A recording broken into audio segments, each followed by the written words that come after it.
एक दूरदराज के गांव में हरे भरे खेतों और जंगलों से घिरे हुए एक प्रसिद्ध बाग था।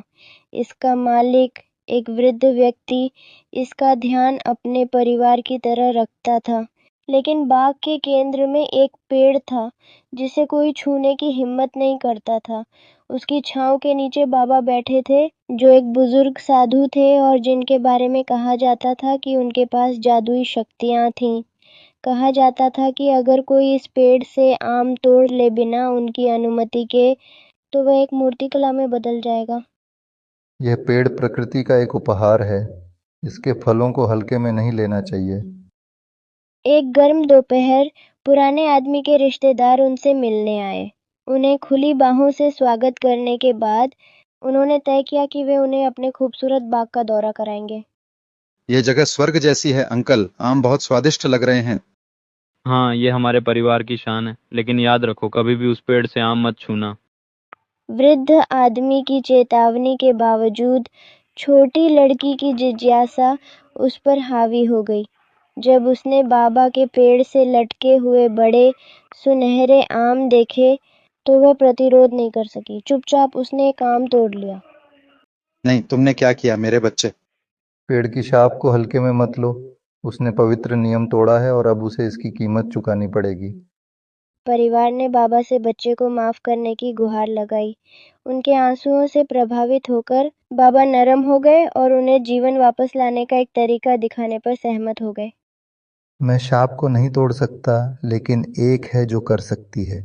जंगल की गहराइयों में एक देवदूत लड़की रहती है जो इस जादू को समाप्त करने की शक्ति रखती है, लेकिन वह एक शक्तिशाली जादूगर द्वारा बंदी है। अगर तुम उसे मुक्त कर सको तो वह तुम्हारी बेटी को वापस लाने में मदद करेगी। हम जाएंगे, हम इस देवदूत को खोजेंगे और उसे वापस लाएंगे। लेकिन बाबा, हम जादुई शक्तियों वाले जादूगर को कैसे हराएंगे? तुम्हें साहस, चतुराई और एक शुद्ध दिल की जरूरत होगी। यह ताबीज लो, यह तुम्हें उसकी काली जादू से बचाएगा। अब जाओ, समय समाप्त हो रहा है। परिवार जंगल में प्रवेश करता है। रास्ता हर कदम पर अंधेरा और अधिक खतरनाक होता जाता है। उन्होंने जंगली जानवरों, धोखेबाज दलदल और कांटेदार झाड़ियों का सामना किया। हालांकि ताबीज चमकता रहा, हर बाधा को पार करने में उनकी सुरक्षित मार्गदर्शन करता रहा। सभी पास रहो, हम लगभग वहां हैं। जादूगर प्रकट होता है। तुम्हें लगता है कि तुम मुझे हरा सकते हो? देवदूत मेरी है और उसकी शक्ति भी मेरी है।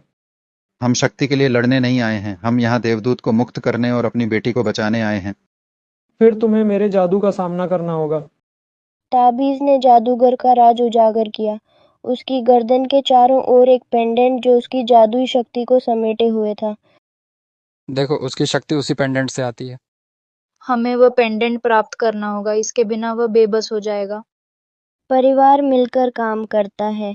बेटा जादूगर का ध्यान भटकाने के लिए एक दिशा से हमला करने का नाटक करता है।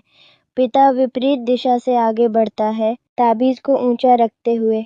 माँ बहादुरी से आगे बढ़ती है और जादूगर की गर्दन से पेंडेंट छीन लेती है। जैसे जैसे जादूगर की शक्ति कम होती है, देवदूत मलबे से उभरती है। उसकी चमकदार आभा जंगल को गर्मी और रोशनी से भर देती है। तुमने महान साहस और निस्वार्थता दिखाई है। अब मैं तुम्हारी इच्छा पूरी करूंगी। देवदूत पत्थर की लड़की की मूर्ति के पास आई। उसने अपनी चमकती हुई हथेली से मूर्ति को छुआ और तुरंत ही पत्थर में दरारें पड़ने लगीं और गिरने लगीं, लड़की को प्रकट करते हुए जो अब जीवन में वापस आ चुकी थी। माँ, पिताजी, क्या हुआ? तुम वापस आ गई हो, अब तुम सुरक्षित हो मेरी बच्ची। देवदूत की मदद से श्राप हटा दिया गया और परिवार ने सम्मान, साहस और निस्वार्थता के बारे में एक मूल्यवान सबक सीखा। बाबा ने स्वीकृति में सिर हिलाया जब परिवार बाग को छोड़ने के लिए मुड़ा। याद रखो, सच्ची शक्ति जादू में नहीं बल्कि साहस और दयालुता से भरे हृदय में होती है। प्रकृति का सम्मान करना और बुद्धिमान सलाह को सुनना अत्यंत महत्वपूर्ण है। बहादुरी और निस्वार्थता से सबसे बड़ी चुनौतियों पर भी विजय प्राप्त की जा सकती है।